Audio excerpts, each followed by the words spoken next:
क्या किसी ने आपको बताया कि ऐसे 12 ऐतिहासिक तथ्य हैं जो यीशु मसीह के मुर्दों में से जी उठने के बारे में प्रमाणित करते हैं?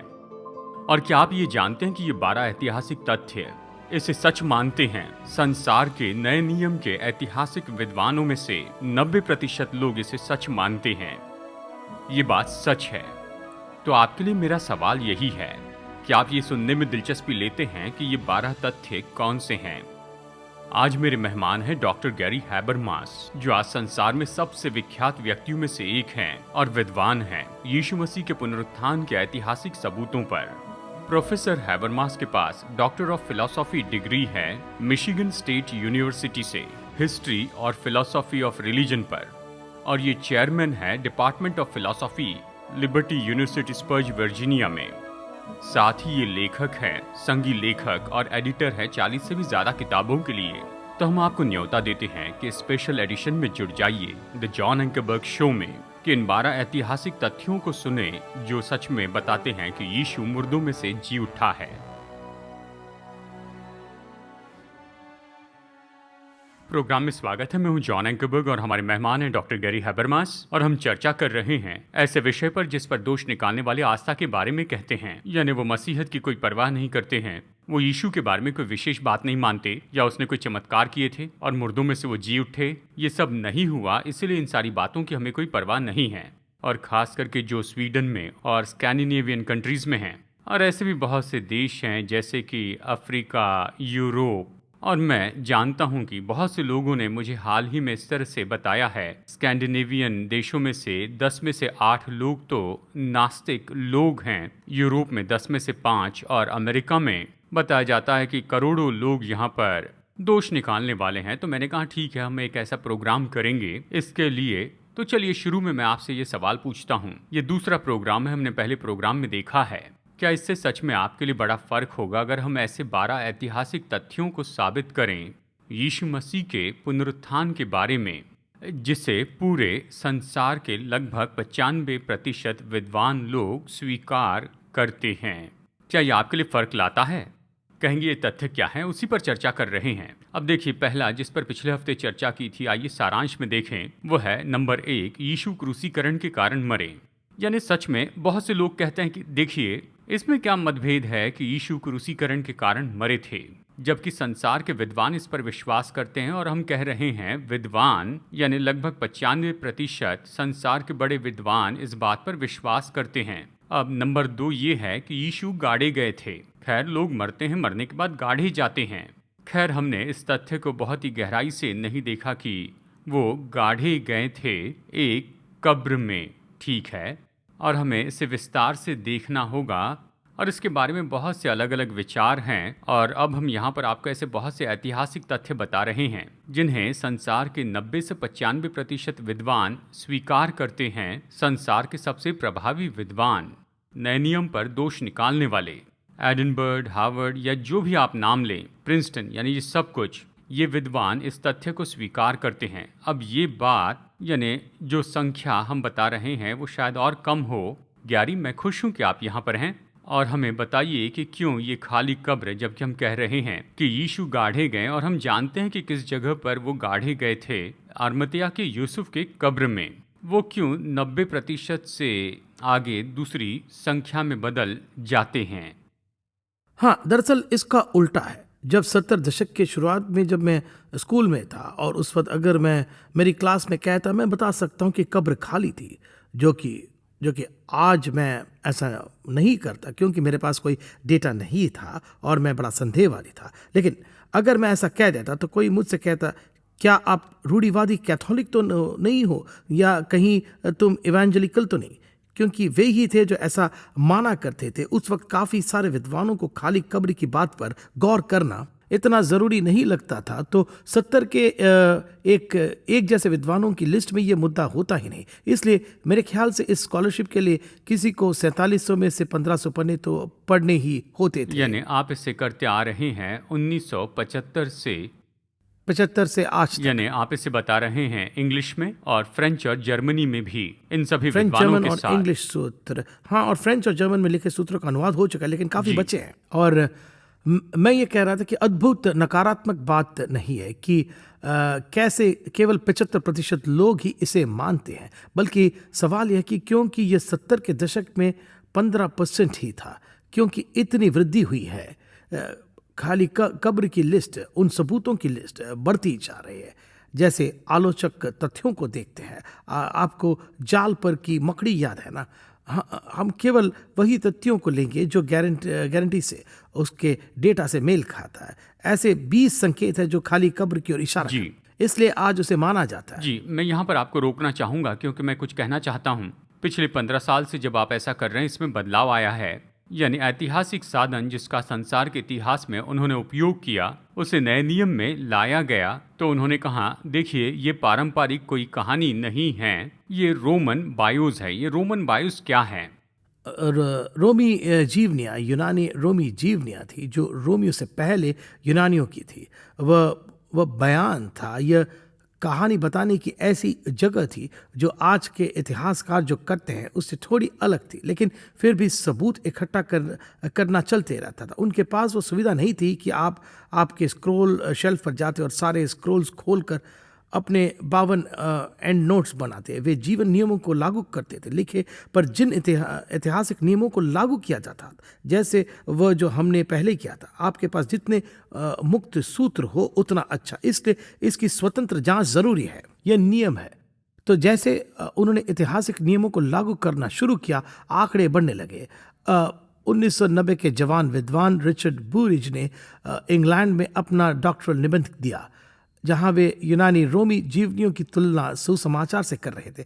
और उन्होंने कहा, देखिए ये सभी अभिलक्षण को तो देखिए, लेकिन वे सुसमाचार के पवित्रों में भी कहा, और हाँ वे थोड़ी भिन्न है लेकिन एक दूसरे से भिन्न है। और इस निष्कर्ष को बोर्ड में काफ़ी मान्यता मिली है। इसलिए इसी के साथ साथ वे सब इतिहास से जुड़े नियम भी आ जाते हैं जो तथ्यों को पहचानने में मदद करते हैं। और सब बदल गया है। अब यहाँ पर एक लिस्ट है पावर बुक की, और मैंने कहा ये इस प्रोग्राम के लिए बहुत ही ज़रूरी है। तो चलिए मुझे ऐसे कुछ स्रोत बताइए जो कि नए हैं, और उनमें से एक तो रिचर्ड बॉकम के हैं जो कि कैम्ब्रिज के एक प्रोफेसर हैं। इनकी 500 पन्ने की किताब आपने मुझे दी है। जब मैंने इनकी किताब पढ़ी और इन्होंने रोमन बायोस के आधार पर इस तरह से कहा कि हमें सच में सुसमाचार को गवाही कहना होगा, आंखों देखे लोगों की गवाही उन घटनाओं की जो सच में हुए हैं। और बहुत से लोगों ने जोसेफस का कोट किया और दूसरे लोगों का भी, और कहा सबसे अच्छा इतिहासकार तो ये व्यक्ति है जो कि उस सीन पर था, जो इसका भाग था, उसने इसे देखा, इसका अनुभव किया और उसके बारे में लिख सका।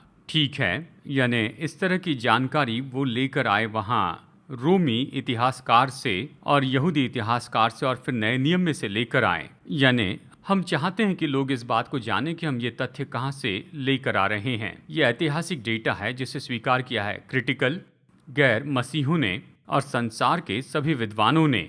इसका मतलब ये नहीं कि हम विश्वासी नहीं और बाइबल परमेश्वर का वचन नहीं है। हम उस दृष्टिकोण से नहीं देख रहे हैं। हम देख रहे हैं कि अगर आप गए हैं हार्वर्ड या प्रिंसटन या किसी भी बड़ी यूनिवर्सिटी में आप गए हैं, पर तथ्य यह है कि उन बुनियाद पर आप इसे जांच सकते हैं। ठीक है, अब मेरा एक और सवाल है सबसे पहले कि यीशु क्रूसीकरण के द्वारा मरे और फिर उसके बाद में उसे गाढ़ा गया और उसकी मृत्यु से चेले व्याकुल हो गए। अपने प्रिय मित्र को खो चुके थे, उसे मसीहा समझा था, बहुत कुछ सोचा था, और सच्चाई ये थी कि क्रूस पर उसकी हत्या की। उन्होंने ये देखा और बहुत व्याकुल हो गए। और फिर उसके बाद में हम इस चौथी बात पर आते हैं, उसकी कब्र तीसरे दिन खाली पाई गई। हम इसे विस्तार से देखेंगे। चलिए 5वीं बात को देखते हैं। चेलों ने ऐसे अनुभव पाए थे जिसके बारे में वो विश्वास करते थे कि जी उठे प्रभु यीशु मसीह का ये प्रगटीकरण है उनके सामने। तो ठीक है, अब यहाँ पर एक महत्वपूर्ण सबूत है और इसके आधार पर हमें बताइए किस तरह का डाटा हमारे पास है।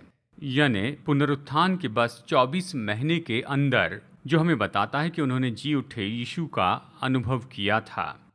देखिए, सबसे एक में वो महत्वपूर्ण विवाद जिसे लेकर आलोचक विवाद करेंगे, वे प्रेरित पौलुस से शुरू करेंगे। जी, आपने कहा था कि वह आलोचकों का चहेता है, और ऐसा है भी। वे उसकी 7 पुस्तकों को पारित कर देते हैं, पर पौलुस बार बार पुनरुत्थान की बात करते रहता है। दरअसल यह अपने में ही एक टॉपिक है, लेकिन वह उन ऐसी बातों को लिखता है जो उसकी पुस्तक लिखने से पहले से अस्तित्व में थे, आज जिसे हम फुटनोट कहते हैं।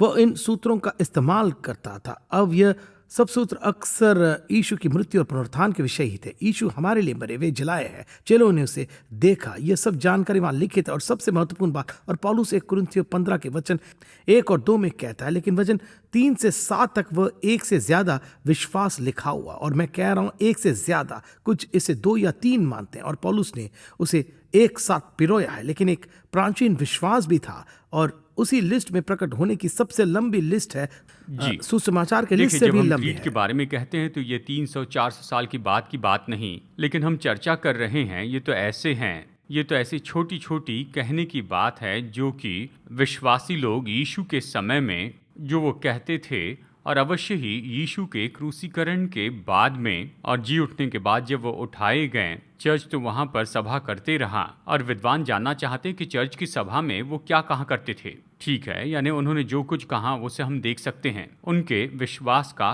केंद्र क्या था?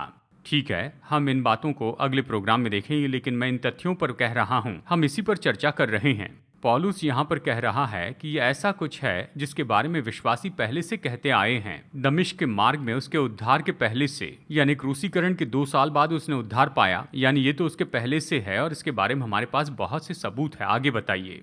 हाँ, इस लिस्ट में करीब आधा दर्जन बार दिखने की बात है। अंत में पौलुस उसके अनुभव को भी जोड़ता है, लेकिन ये 3 लोगों के साथ हुआ। शुरुआत पतरस से हुई, फिर यीशु के भाई याकूब और प्रेरित पौलुस। वो कहता है अंत में वो मुझे दिखाई दिया। पौलुस उस मूल लिस्ट में नहीं था, लेकिन वो खुद को अंत में जोड़ता है। लेकिन जरूरी बात है कि उस लिस्ट में 3 ग्रुप्स है। एक ग्रुप तो 12 कहा गया है, फिर एक ग्रुप को सारे प्रेरित कहा गया है, और फिर एक है 500 और 500।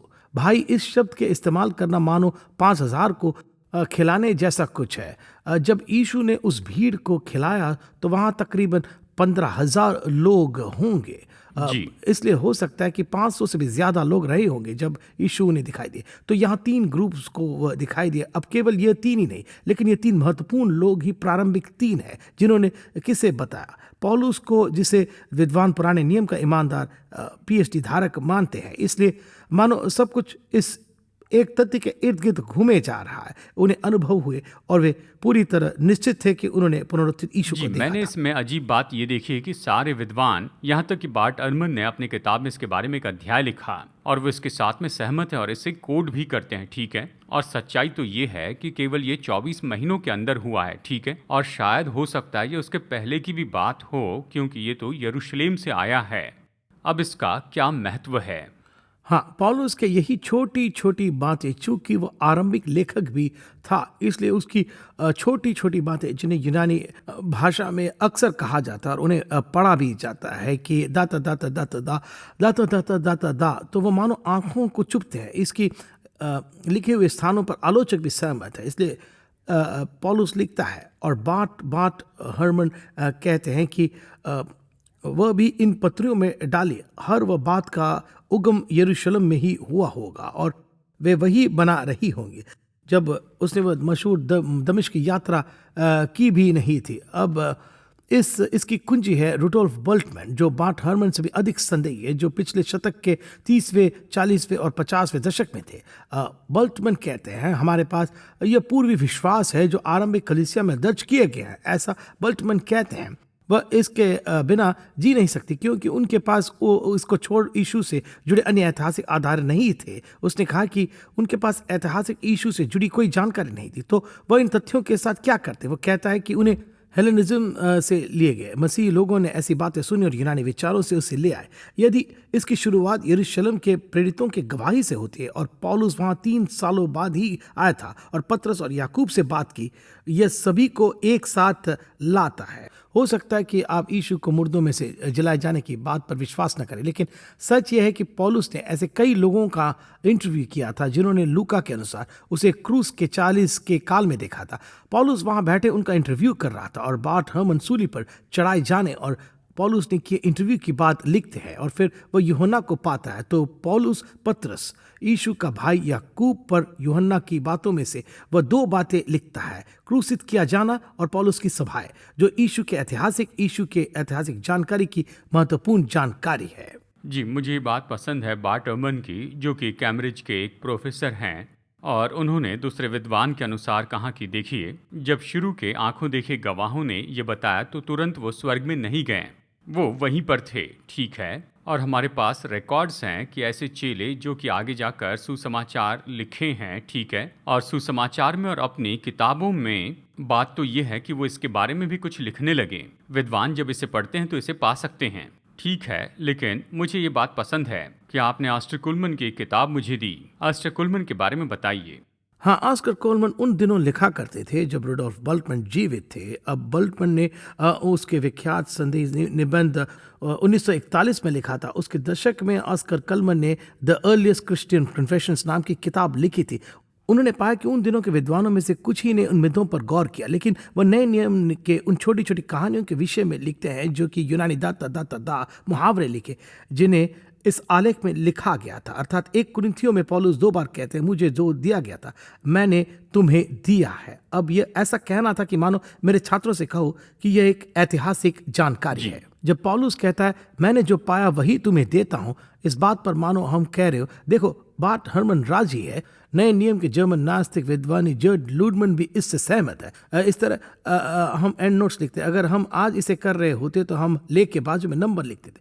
पौलुस केवल ऐसा कहता है, मुझे ये किसी अधिकार के स्थान पर खड़े व्यक्ति से मिला। देखिए, कुलमन के बारे में मुझे पसंद है, यानी ये बहुत ही सरल किताब है और केवल 50 पन्नों की ही है। और इसमें वो कहते हैं हम कैसे जानेंगे कि शुरू के विश्वासी क्या विश्वास करते थे जबकि उनके पास नया नियम नहीं था। ठीक है, वो क्या कह रहे थे, क्या कर रहे थे? उन्होंने कहा 6 क्षेत्र थे, जैसे कि बपतिस्मा वो चल रहा था, वो विश्वास करते थे, सभाओं में प्रचार करते थे, वो गीत गाते थे, और ये सब हमें बताया गया है जी। और सच्चाई तो यानी हम ऐसी चीजें कहाँ पर पाते हैं और वो उसे ढूंढने लगते हैं और उस पर किताब लिख ली।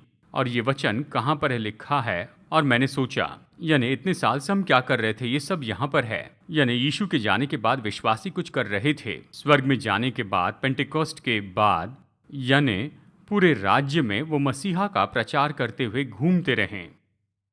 हाँ, अब कलमन तो सिर्फ सीमा छू पाए, वे फ्रेंच जर्मन थे, लेकिन एक दूसरे ब्रिटिश विद्वान कैम्ब्रिज के C.H. डॉड ने एक छोटे से पुस्तक एपोलोस्टिक प्रीचिंग एंड डेवलपमेंट्स लिखी थी। वह कलमन की पुस्तक से भी पुरानी है। वह बड़े पैमाने पर प्रेरितों के कामों के संदेशों की समीक्षा पेश करता है को विश्वास की प्रजाति है, और डॉड ने इन सभी को एक मुहावरे में पिरोया है। आपने अभी भी उसे कहा वे सटीक रूप से स्वर्ग नहीं पहुंचे थे। डॉड ने कहा कि पौलुस ने आकर पतरस और याकूब के साथ 15 दिन बिताए और उन्होंने मौसम से अधिक मुद्दों पर बात की। जी, बात तो ये है, यानी शुरू से ही वहाँ जो चेले थे और शुरू के मसीह अगवे थे और ये लोग जो रोमी साम्राज्य में फैल गए थे, उनके लिए पुनरुत्थान मुख्य संदेश था। ठीक है, यानी केवल उन्होंने इसी का प्रचार किया पूरे साम्राज्य में। संसार के लेखक कहते हैं जिन्होंने उन्हें ये करते देखा, यानी सब लोगों ने इस बात को माना है।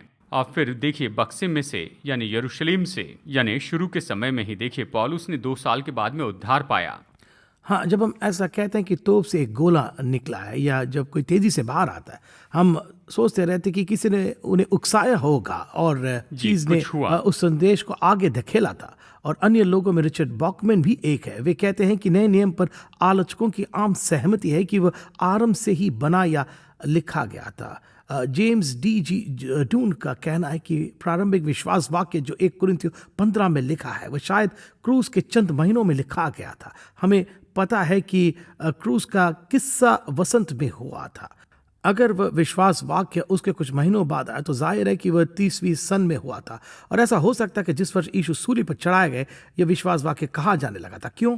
यही तो बात अचानक सामने आई है। यह सारी बातें उस सबूत के संदेश को साथ देती है जो और कहीं देखी नहीं गया है। जी, नंबर 9 कि चर्च का जन्म हुआ और वो बहुत बढ़ती गया। ये सच है कि अचानक ही पुनरुत्थान के कारण मानो ये विस्फोटक रूप में यरूशलेम से निकला और लोगों ने इसे देखा। और फिर ये बात कि वो पूरे रोमी साम्राज्य में जाकर वचन बताने लगे, यानी मानो मसीहत विस्फोटक रूप में बढ़ती चली गई। और फिर 300 साल के बाद में पूरा रोमी साम्राज्य ही बदल गया। ठीक है, यही यही सही कुंजी है। यरूशलेम बहुत जरूरी है। कुछ लोग सोचते हैं, देखो मेरा अनुमान है कि इसकी शुरुआत यहीं से होगी। बर्ट हर्मन कहते हैं कि संपूर्ण यरूशलेम से विश्वास के वचन सामने आए, लेकिन वे इस बात को समझ नहीं पाए कि यदि उसका प्रचार रोम में किया गया था, ऐसा शायद ही होता कि मैं अपनी मेहनत से कमाई से जहाज में बैठकर इजराइल जाता और इस बात पर खोजबीन करता। सच तो यह है कि उस शहर में इसे प्रचार किया गया जहां वे जाकर उस खाली कब्र देख सकते थे। याद है, पौलुस भी वहां 3 सालों बाद गया था, जब पतरस और याकूब भी वहां थे।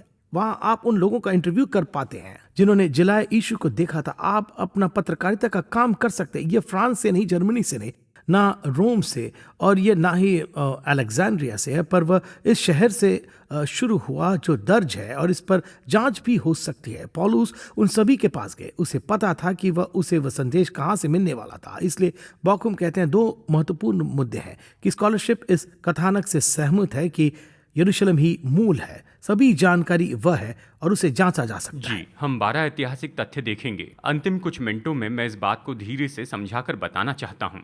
मैं नहीं चाहता कि ये केवल एकेडमिक चर्चा हो जिसके बारे में लोग कहेंगे हाँ कि ये सच में बहुत ही दिलचस्प है, मैंने पहले कभी नहीं सुना था। ये तो बिल्कुल वास्तविक है आपके लिए और मेरे लिए। और हो सकता है कि आप गैर मसीह परिवार से हो और अचानक अपना मन बदल देते हैं इस ऐतिहासिक डेटा के कारण, क्योंकि ये डेटा बदला नहीं है। तो आपके दिल में कुछ होता है और हमारे दर्शकों के दिल में निश्चय कुछ हुआ है जो हमें सुन रहे हैं। उन्हें केवल सुनकर ये नहीं कहना है कि ये बहुत दिलचस्प है, लेकिन इसका और भी ज्यादा उपयोग है, उसके बारे में बताइए। हाँ, पता है, कई लोग जो उस तरह की गवाहियाँ दे, वे कहते हैं, देखिए जब मैं प्रभु से नहीं मिला मैं एक नास्तिक था, और अगर उनसे पूछे कि ये कब हुआ तो कहेंगे मैं तब 15 वर्ष का था। अब थोड़े बहुत नास्तिक होंगे क्योंकि जब मैंने वो बुद्धिस्ट टिप्पणी की थी तब तक मैं अपनी PhD कर चुका था। आप पूछे कि फिर मैं इन सब और बात क्यों कर रहा हूँ, क्योंकि जो चीज़ें मेरे सामने थी मैं उन्हें यूं ही स्वीकार नहीं किया, मुझे उसके अंदर उतारने में वक्त लगा। तो यह बुद्धिस्ट टिप्पणी मेरे PhD के बाद की है। मैं इसे अक्सर नहीं कहता क्योंकि लोग सोचने लगते हैं कि इसके साथ क्या समस्या है, क्यों आपके पास पहले से ही डेटा था तो फिर क्यों विश्वास न करें। तो लोग वापस आते हैं, लेकिन इसे अपने अंदर उतारने में वक्त तो लगता है। तो आप कहना चाहते हो क्या मुझे पता है कि मैं क्या सही कर रहा हूं? कहिए, अगर कोई नौजवान या फिर कोई पुरुष या जो बिल्कुल मरने पर आ गया वो कहता है, चाहे वो भारत में हो, अफ्रीका में हो या स्वीडन में हो या किसी भी देश में हो, यानी ऐसे लोग जो इसके बारे में सोच रहे हैं, तो उन्हें क्या करना चाहिए जब वो कहते हैं, यानी ये तो मुझे अच्छा सुनाई दे रहा है कि यीशु मसीह सच में जीवित थे, परमेश्वर के पुत्र थे और वो क्रूस पर मरे और फिर से जी उठे और अभी भी जीवित हैं, तो इस जानकारी के साथ मैं क्या करूं? देखिए, ये वही पुराने सवाल जैसा है कि अगर आप शादी करने वाले या किसी तरह का प्रतिबद्धता दिखाने वाले हो, पर शादी ही ऐसी चीज़ है जिससे हम अच्छे से वाकिफ़ है। इस पर बहुत विचार किया जाता है कि क्या मैं हाँ कहता हूँ, इसके यूनानी शब्द का यही अर्थ होता है। विश्वास इस शब्द का यूनानी भाषा में अर्थ होता है हाँ मैं विश्वास करता हूँ। स्ट्रॉबेरी, आइसक्रीम और यीशु भी, यह ऐसा कहना नहीं है मैं विश्वास करता हूँ, बल्कि ऐसा है कि मैंने एक कदम उठाया और मैं पीछे चलूँगा। हम किसी व्यवसाय में या विवाह या बच्चे होने के लिए तब तक प्रतिबद्ध नहीं होते जब तक हमने उन बातों को गंभीरता से नहीं लेते। और ये बात बिल्कुल सच है। और मुझे लगता है कि इस डेटा को समझने के लिए बुद्धिमान लोगों की ज़रूरत है और ये बहुत ही समय लेवा है। जी, यानी हमारी सलाह यही है कि हम जो चर्चा कर रहे हैं उस पर आप सोचिए, और अगर आप इस बात से सहमत होते हैं कि यीशु मसीह ही परमेश्वर हैं जो आपके पापों को क्षमा कर सकते हैं, वो आपके जीवन में आए और परमेश्वर के साथ में व्यक्तिगत संबंध रखें, तो फिर आपको उसे बताना होगा, आपको उसे प्रभु मानना होगा और आपको उससे कहना होगा, मैं स्वीकार करता हूँ, मैं आपके पीछे चलूँगा। ठीक है, ये ऐसा नहीं कि हाँ मैं इस पर विश्वास करता हूँ, यह है हाँ मैं आपके पीछे चलूँगा। ठीक है, और मैं चाहता हूँ कि आप इस पर ज़्यादा मनन करें। तो अगले हफ्ते हम इन 12 में से आगे देखते जाएंगे। आशा आप जुड़ेंगे मेरे साथ में। व्यक्तिगत बात सुनने के लिए बने रहिए। जॉन से विशेष चर्चा सुनने के लिए बने रहिए। यीशु को दंड देने के लिए परखा गया, लेकिन उन्हें कुछ भी नहीं मिला। वो उससे फंसाना चाहते थे, इसलिए पिलातुस के पास ले आए ताकि यीशु को क्रूस पे चढ़ा सके। उन्होंने उस पर दोष लगाया कि ये कहता है कि मैं पाप क्षमा कर सकता हूँ, और भवन के बारे में भी इसने कुछ कहा है। यानी वहां पर तो याजक को ये काम करना था, महायाजक आपको ये करना था, लेकिन ये कहता है कि मैं इसे कर सकता हूँ। तो आखिरकार महायाजक उससे ये सवाल पूछता है। ठीक है, उसने कहा देखो, क्या तू वही ख्रिस्त है, यानी मसीहा है? ये उस समय की भाषा थी, यहूदियों का राजा यानी मसीहा। और फिर दूसरी बात, क्या तू मसीहा है, परम धन्य का पुत्र है? यानी वो यीशु से यही कह रहे थे कि तू हमें बता, क्या तू ही मसीहा है और क्या तू ही परमेश्वर का पुत्र है? मुझे पता नहीं इस पर क्यों पूछा, लेकिन जरा आप इस पर सोचिए। क्या तू ही मसीहा और तू ही ख्रिस्त और तू परमेश्वर का पुत्र है? और यीशु ने कहा, मैं हूं, मैं हूं। उसने क्या होने का दावा किया? परमेश्वर का पुत्र, मसीहा। लेकिन वो वहीं नहीं रुका, वो वहीं नहीं रुका। उसने कहा, मैं हूं और तुम मनुष्य के पुत्र को देखोगे, उस परम प्रधान के दाहिनी ओर बैठा हुआ देखोगे, और वो आकाश में बादलों पर आएगा। इस प्रोग्राम में सबसे महत्वपूर्ण बात लोगों को सुननी है, वो ये है कि कैसे वो निश्चित जान सकते हैं कि वो स्वर्ग में जाएंगे। ऐसे लोग जिनमें भूख है, जो आपके जैसे ही यीशु को जानना चाहते हैं और वो दोषी महसूस करते हैं उनके भूतकाल के कामों के कारण, और जानते हैं कि उनके पास भविष्य के लिए आशा नहीं है, और वो सच में प्रभु यीशु मसीह को जानना चाहते हैं, तो आप उन्हें अभी क्या करने की सलाह देते हैं कि उसे जानने के व्यक्तिगत संबंध में आ जाएं? बहुत ही आसान है। हम इतने बुरे भले ही ना हो, पर प्रभु की नज़र में तो है। वह हमसे कहता है कि यदि कोई उनके पास आए तो वह उन्हें धोड़केगा नहीं। वह उसके वचन में कहता है कि यदि हम हमारे पापों को मान ले तो वह हमें क्षमा करने में विश्वास योग्य है।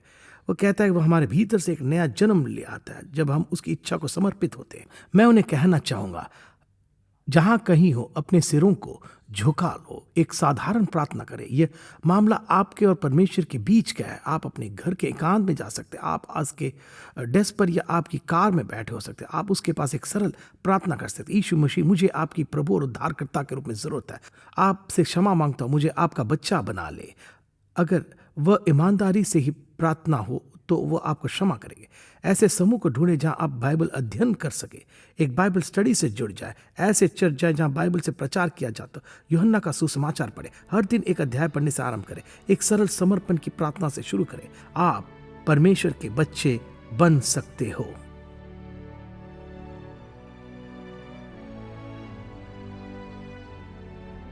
अगले हफ्ते द जॉन एंकरबर्ग शो में। तो आइए इस फैक्ट से शुरू करते हैं। चर्च का जन्म हुआ और वो बढ़ने लगा, और ऑर्थोडॉक्स यहूदियों ने रविवार के दिन को अपनी आराधना का प्राथमिक दिन बनाया। जरा इसकी पृष्ठभूमि बताइए। वैसे मैं पहले इसका विरोधी न्यारिया बताऊंगा। कई आलोचक ऐसा सोचते हैं कि मसीह कहते हैं कि सप्ताह का पहला दिन या तीसरा दिन, आप कैसे भी चाहे उसे गिन लो, लेकिन वे सोचते हैं कि पुराने नियम में तीसरे दिन का अर्थ छुटकारे के दिन के लिए भी किया जाता है। तो शायद वह आध्यात्मिक निष्कर्ष था, न कि कोई ऐतिहासिक निष्कर्ष। अब एक बात गौर करने वाली, वह नज़रिया ऐतिहासिक निष्कर्ष नहीं था। वह रुडोल्फ बल्टमैन के प्रभावी दिनों में आया, जिन्होंने इसमें कोई इतिहास बिल्कुल नहीं पाया, और वह इस के बारे में काफ़ी संदेह से भरे थे।